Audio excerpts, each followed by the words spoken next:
I hope you can listen this one.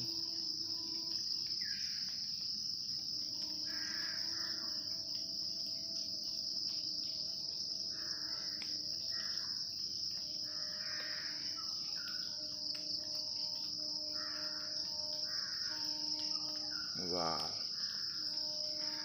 क्यों जाएंगे कुल्लू मनाली और दार्जिलिंग। सुबह सुबह बारिश हुई है, क्या मस्त मौसम हो गया नहीं। आधे घंटे से यहीं बैठे हुए। सी यू गाइस। Very nice. ये रास्ता है जो मंजिल की तरफ जाता है, लेकिन जाने की इच्छा नहीं है।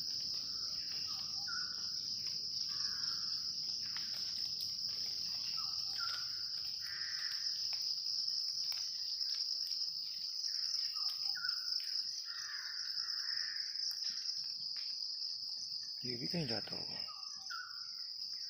Have a nice